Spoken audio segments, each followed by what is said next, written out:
Leadership Table Talk, a 3-time Telly Award-winning talk show designed to help you develop and improve your executive leadership skills and talents. I'm your host, Dr. Mary Gillam, a retired Air Force colonel and former member of the Senior Executive Service Corps with the Department of Defense at the Pentagon. I'm also the owner of Premier Strategic Solutions, LLC. Let me ask you a question. Is your personality leadership friendly? Let me ask that again. Is your personality leadership friendly? In today's episode of Leadership Table Talk, we're going to take a deep dive into this subject. Joining me in the studio to address this topic is Ms. Karen Ward, an advanced certified personality trainer and speaker. Karen, welcome to the show. Thank you so much for having me. I'm excited to be here. Fantastic. So let's just begin by just telling the audience a little bit about your background. Okay. So I have a corporate background. I was in a Fortune 10 company for almost 25 years. I did everything from customer service to IT to training and development. While I was in this Fortune 10 company, I also started my own nonprofit for teen and young adult women. It was a training and mentoring program. So that's kind of how I got my background, being able to develop training, be able to deliver training, and help people to understand, how they can be the best version of themselves in business. Oh, that is wonderful, Karen. So since we're going to talk about personality today, how did you get into this personality business? So when I was doing the nonprofit, I was actually in a mentoring program myself as an adult. And I was introduced to a book by Florence Littauer called Personality Plus. And I was really intrigued by this book. It talked about my personality style. Some of it wasn't so great, but I was intrigued. And I thought, if I could teach these young girls how to understand themselves better and to understand other people, they could build healthier, stronger relationships. So that I started to do study on it. And I found out that they certified people in training this concept. And so I started doing the training, I became certified, and then I went through a lifetime advanced certification for a trainer, personality trainer and speaker. Oh, that is wonderful, Karen. So when it comes down to the personalities, how does that relate to leadership? So it really does, because our personalities are the lens by which we view the world. Yes. Right? Yes. So how we interact with other people, how we interact with each other, how we deal with, how we see the world, right? And if you don't understand who you are and how you were wired, you can't really help anybody else become the best version of themselves, because that's what leaders should be doing, helping to cultivate their teams to be the best, most functioning team that you can, right? Yes. But you can't do that unless you understand yourself and how you lead. And then you can't do that if you don't understand your team and how they receive the leadership. Absolutely, that is perfect. So let's talk about these 4 personalities. Okay. Can you kind of go into that for us? Sure. And talk about that? So there are 4 personality styles. 2 are extrovert, which means you get your energy from other people. And 2 are introverted, which means you get your energy from within, right? So the 2 extroverted personalities are, and we put a tag on them. One is called the popular sanguine. The popular sanguine is a popular person. People know them because they're cheerful and exciting and dynamic. They seem to have the most fun of all the personality styles, right? And then you have the second extroverted personality style. We call them the powerful choleric. They're the born leaders. Those are the movers and the shakers. You probably ran into a lot of them in the military, right? Yes. And they're the people who are serious-minded about getting the goals met and accomplishing things at the highest level. Then you have the 2 introverted personality styles, the ones that get their energy from within. You have the perfect melancholy. The perfect melancholy strives for perfection. They're detail-oriented. They're compassionate. They're the kind of personalities that are have short-term and long-term plans and goals, and they meet them. And then the final and 4th personality style is also an introverted personality style, and we call them the peaceful phlegmatic. They're the cool, calm, collected personality style, dependable, loyal. So those are the 4 personality styles. Okay, Karen, so I'm going to ask you this. Well, what is your personality Oh, style? I'm the extrovert, extreme extrovert. I'm the popular sanguine. That's my primary. And my secondary is the powerful choleric. So I have both extroverted personality styles. Oh, good. So, Karen, what are some of the strengths and weaknesses of the different personality styles? So the popular sanguine, some of the strengths is that they dynamic. They are the kind of personality that draws people in. They get people to have the most fun at what they do. And people want to do stuff for them because they're exciting. Yes, You know, they're yes. interesting. But some of the opportunities the areas of opportunity are that they're flighty and forgetful. You know, they don't remember when they're supposed to be somewhere, or they're late getting places, and they have poor follow through.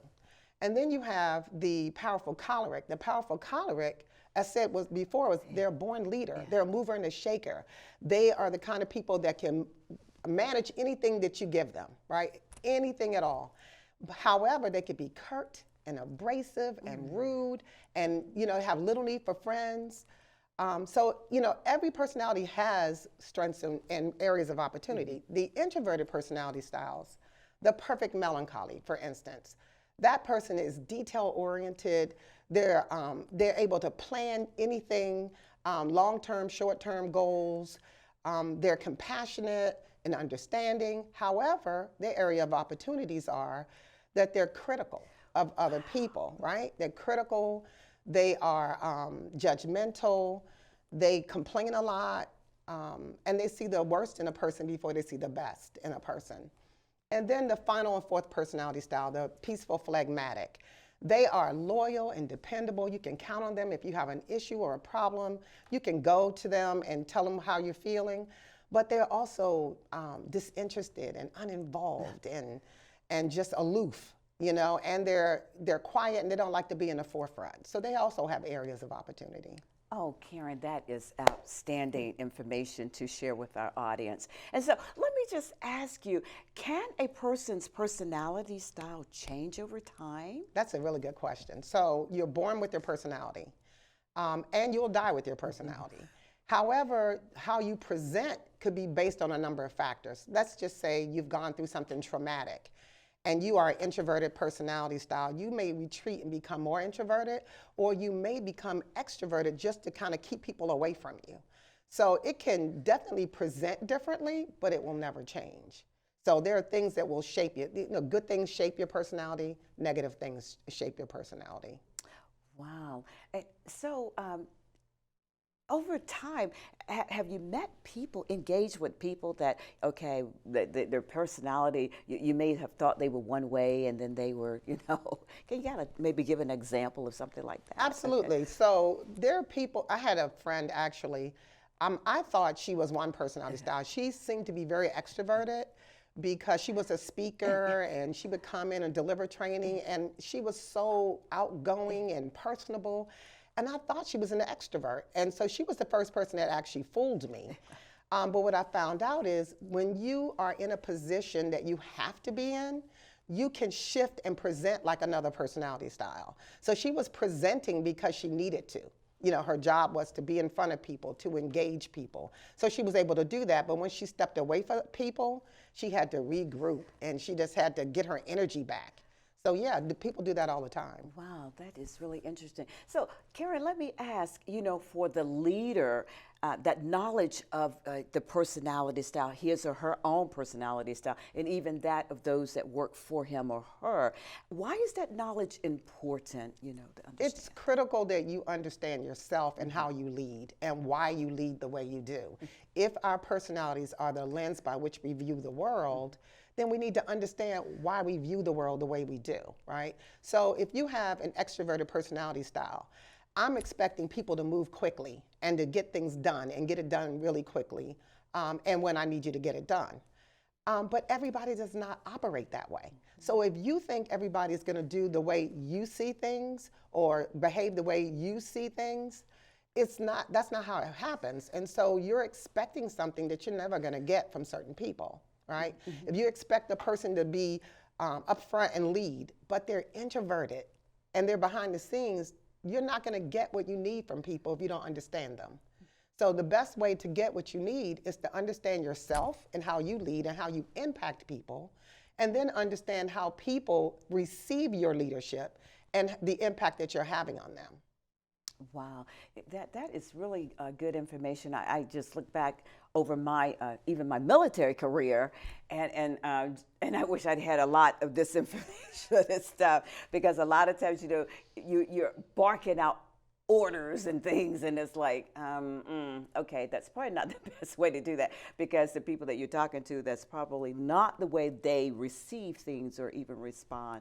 And I know over time, the military started making a lot of changes in how it was leading and training, because they wanted to really get more, become more team oriented from the standpoint of, we don't need to communicate like that in order for people to get things done. You know, that's, you know, that's Yes. not the way to get things done. Well, and it's not, because what happens is people will retreat. If they don't have a certain personality style, either they will engage you in a negative way, or they'll retreat and you won't get everything you need out of somebody. So you find a lot of times in the military, the choleric is in the military because they're born leaders, and they can run anything, and they can teach anybody, and they can get things to happen quickly and effectively. However, that personality style is very misunderstood in ways that they come off as not caring about people. They care about processes and getting things done, but not necessarily the people in it. And so once you understand that you come off that way, then you can really change the way you present to other people. I know I have a strong personality style. I've been misunderstood my whole life. And I would say something and people would think something different about what it is I'm saying, because it sounds so forceful. And I had to realize, hold up, just pay attention to a person's body language. You can see when somebody's not understanding you, they'll look at you in a puzzled way. If a person is feeling attacked by you, they'll lean back from you. So people give you body clues, or physical clues as to how you're impacting them. So when you can see that, then you just have to step back and say, okay, I'm having a negative impact on this individual. How can I turn this around? And it's really by understanding that person and yourself. That is really good, Karen, because that leads into the next question that I would like to ask you here. And that is, how can leaders effectively communicate with team members who have the different personality styles? And you just have to really learn your people. And I think it's important that we do that anyway, because you can't teach other people. I heard a quote a long time ago. It says, people don't care what you know until they know that you care, right? Yes. And so when you care enough to know who your people are and how they operate, then you shift to make sure you can get the best out of them. So if I have a very strong communication style, right, and I know that the person I'm talking to is very soft-spoken and meek and mild, the aggressive approach is never going to be the approach that's going to get anything out of a person. Yes, yes. So just seek to understand versus seeking to be understood. And that's the problem I think a lot of us have, is that we seek to be understood instead of seeking to understand somebody's personality or somebody's differences. Great. Karen, can you give some examples of some successful leaders that have actually really used their personality style to help you grow? Absolutely. So in the sanguine personality style, one of the sanguine personalities was Wendy Williams. Oh. And Wendy Williams, she's bubbly, and her whole set was purple and pink, and we love color. And so she was very bubbly and outgoing, and she became the #1 woman in television. Yeah. So she was a popular sanguine. Then you have the choleric, the powerful choleric, Judge Judy. Oh, yes, yes. Ran her courtroom, right? She ran her courtroom from beginning to end. And she knew, she had everybody in order, and you knew that it was her courtroom, and you never tried her. So that was the powerful choleric example. The perfect melancholy, Barack Obama. Yes, yes. Highly intelligent, thoughtful, compassionate, cares about the world, not just himself. So that was an example of a perfect melancholy. Then you have the peaceful phlegmatic, Princess Diana.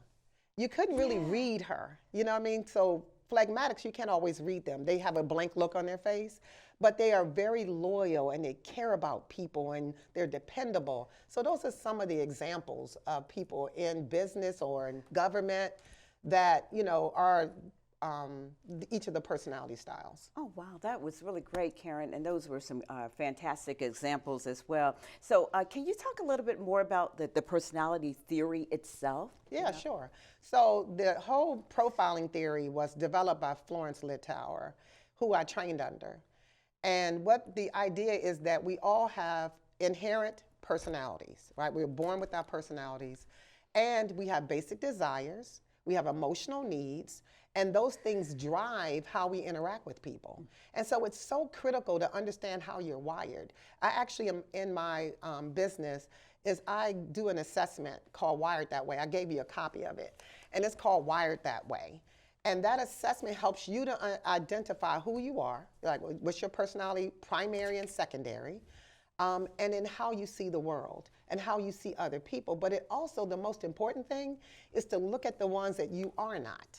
Because a lot of us know who we are to some degree, but we don't really understand other people. We think people operate the way we do. We think people see things the way we do, and they don't. And it's okay. They can be different from us. It's okay to be different. Wow, oh, that's good. You heard it right here. It is. It's definitely okay to be different. different. And I think what happens is that we tend to try to make people be more like us. Yes. And to see things the way we see things, and they shouldn't do that. I often tell people, don't try to create what we would call a mini clone of yourself, but be who you are and allow that person to be who God designed them to be as well. Absolutely. Okay. I love that. I love that because I think that people don't always understand that it's such a great thing to have people of all the different personality styles because we all bring something to the table. Absolutely. And if you look to see what that person brings to the table, it's something you may not have.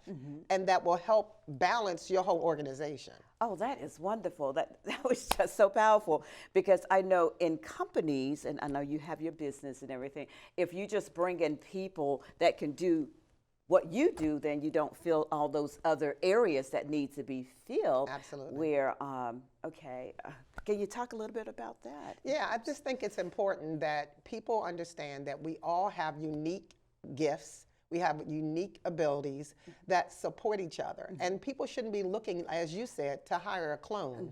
You should be looking to somebody who does something different than you because then you have all the bases covered. We are made up of diversity, right? And the diversity that we're made up is each of the personality styles. And so no matter what you do in business or even in your personal life, you're gonna run across each of these personality styles. And if you don't learn to cater to those personality styles, you're going to lose part of your business. So if you're only looking for the person that's exciting and fun and you're only gearing your business towards that person, that's a niche. It might work for a while. But when you look at your business and say, I need to make sure I structure something that's going to impact every personality style, your business is going to be successful because you're hitting every one of us. Oh, wow, that is so good, Garrett. Let's talk a little bit about the conflicts that can arise when there are personality differences. Yeah. Can you talk about that? Yeah, that's something that you find in all facets of life. So you're not going to miss it in business either. So even in our personal interactions with people, if somebody's different than I am, like for instance, I have 9 brothers and sisters. Oh, wow. And most of us, 7 of us are choleric, either primary or secondary, right? So we all know everything. We all overtalk each other. We're all like born leaders. We're all right about everything, you know? And so when you have that much, then you have some people in our family who are introverts. They feel smothered and trampled on by the people who have the strong personality. So some of the conflict that you get into with people is based on misunderstanding. So if I don't understand you and you don't understand me, it's the basis for misunderstanding. You know what I mean? And conflict.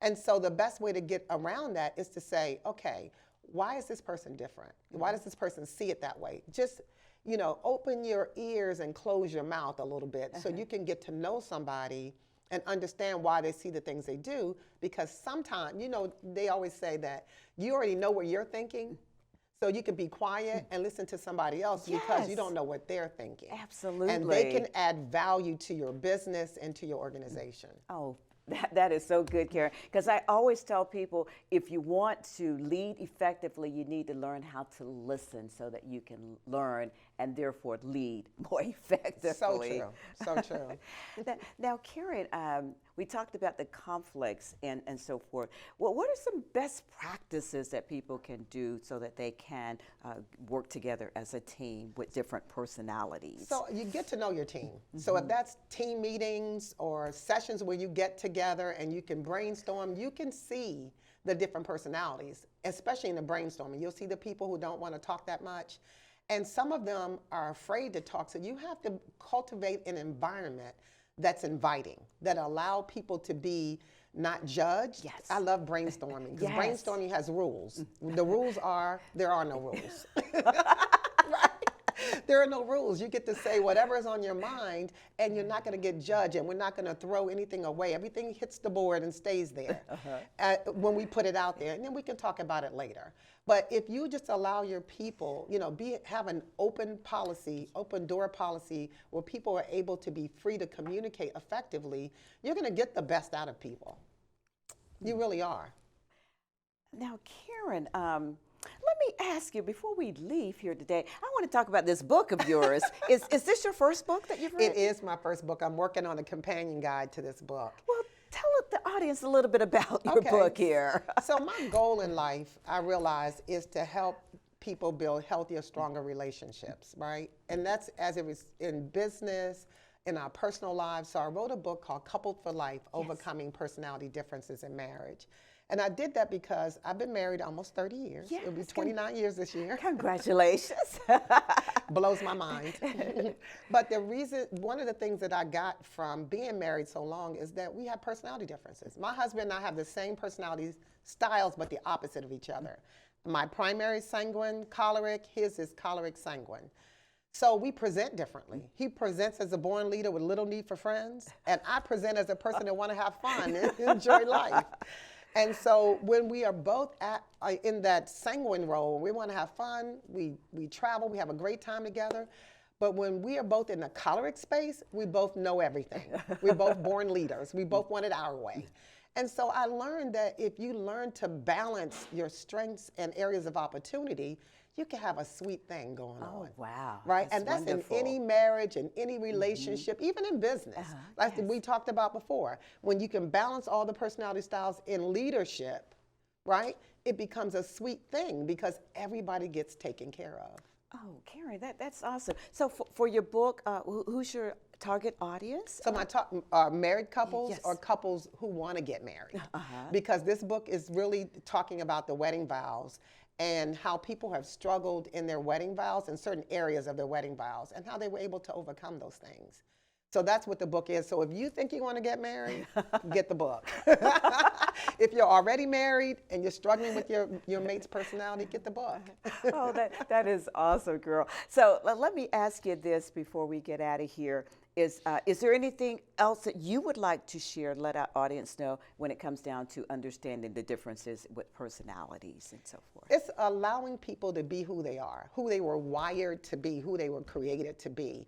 Allowing them to be that, because when you prevent them from being that, then they become inauthentic and you don't get the best version of them, right? Wow. You get something that is stymied and it's not creative and it's not productive. You don't want that. You want somebody who's going to operate in their best version, and they're going to give you the best in business. Oh, that is one. You hit on something that is so true, the authentic self. Yes. Can you talk a little bit about that? Yes. So we're authentically born with our personalities, right? And unfortunately, either through, parenting, sometimes through school or experiences in our lives, things shape those personalities. Yes. And so they can shape them for the good or the bad, right? So I had both my parents in the household raised all of us. My father was hardworking, and we learned some great stuff from our parents. But then when I got out in the world, I had no idea that people didn't treat you like your parents did. Until I got in the world, I realized people can be mean, and people can be judgmental and critical. I didn't understand that. And it was a shock to my system to recognize that people didn't love me for who I was and that I had to shift and change or adapt to other people, and you shouldn't have to do that. You should be able to appreciate people for their differences, for whatever they bring to the table. Appreciate that and foster it and encourage it instead of trying to, diminish people. Absolutely, Karen. You have just provided a wealth of knowledge to our audience today. I know people are going to be wanting to contact you. So how can they do that? So they can reach me on my website. It's Beyond, BEYOND, TWO, LLC, Beyond2, LLC.com. That's my website.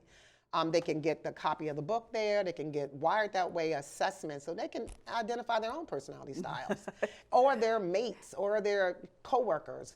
And then, that's how they can reach me and get in more information about what I do. Well, that's wonderful. I want to thank you for taking the time out of your busy schedule to come and just be with us today. And I want to thank you for watching our show today. Again, this is Dr. Mary Gillam from Premier Strategic Solutions, LLC. Thank you for watching, and I'll see you again next time. Bye-bye for today.